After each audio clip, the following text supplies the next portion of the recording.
Umar ரலியல்லாஹு அன்ஹு சொன்னாங்களாம், அபூ உபைதா, நீ இல்லாமல் வேற யாராவது இந்த வார்த்தையை சொல்லி இருந்தால் மௌத்து வரைக்கும் மறக்க முடியாத தண்டனையை நான் கொடுத்திருப்பேன். சொன்னார்கள், இன்னா குன்னா அதல்ல கௌமின் ஃபஅஅஸ்ஸனா அல்லாஹு பில் இஸ்லாம். அபூ உபைதா, இந்த உமர் கேவலமானவனாக இருந்தான், இழிவானவனாக இருந்தான். அல்லாஹ் எனக்கு கண்ணியத்தை தந்தது உடுப்பின் மூலமாக, பட்டத்தின் மூலமாக, பதவியின் மூலமாக, ஆட்சியின் மூலமாக அல்ல. அல்லாஹ் எனக்கு கண்ணியத்தை தந்தது கலிமாவின் மூலமாக, இஸ்லாத்தின் மூலமாக.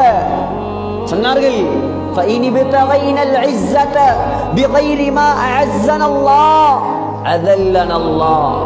அபூ உபைதா, எப்பொழுது முஸ்லிம்கள் இஸ்லாத்தை விட்டுவிட்டு வேற வேற விடயங்கள் மூலமாக கண்ணியத்தை தேட ஆரம்பிப்பார்களோ முஸ்லிம்களை அல்லாஹ் கேவலப்படுத்த ஆரம்பிப்பார். விளங்குதா இல்லையா? இஸ்லாத்தை தவிர மற்ற அனைத்து விடயங்களின் பெருமதியும் கல்புக்குள் வந்து விட்டது. ஆகையால் பெண்கள், நீங்க கொஞ்சம் சிந்திங்க. இந்த உலகத்தில் உங்களுக்கு கண்ணியத்தை தந்தது இந்த இஸ்லாம் தான்.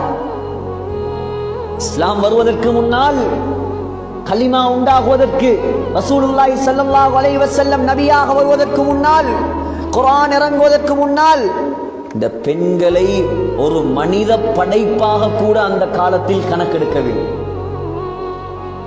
அல்லாஹ் சொல்றான் குர்ஆனில், وَإِذَا بُشِّرَ أَحَدُهُم بِالْأُنثَى ظَلَّ وَجْهُهُ مُسْوَدًّا وَهُوَ كَظِيمٌ. ஜாஹிலியா காலத்தில் யாராவது ஒரு தகப்பனுக்கு உங்களுக்கு பெண் குழந்தை பிறந்திருக்கிறது என்பதாக சொல்லப்பட்டால் அந்த தகப்பனுடைய முகம் கோபத்தால் கருப்பாக மாறுமா. யதவாரா மினல் கௌம். வாப்பா என்ன செய்வாராம், சமூகத்தில் தலகாட்டாம வீட்டுக்குள் மறைந்திருப்பாராம். மின் சூஇ மா புஷ்ஷிர பிஹி அயும்சிகுஹு அலா ஹூனின் அம் யதுஸ்ஸுஹு ஃபித் துராப். யோசிப்பானாம், இந்த புள்ளைய கேவலத்தோட நான் வளர்க்கிறதா அல்லது உயிரோட குழி தோண்டி புதைக்கிறையா? பெண்களுடைய நிலைமை ஜாஹிலியா காலம். ஹரத்துக்கு, ஹஜ்ஜிக்கு, உம்ராவுக்கு போனவங்களுக்கு தெரியும்.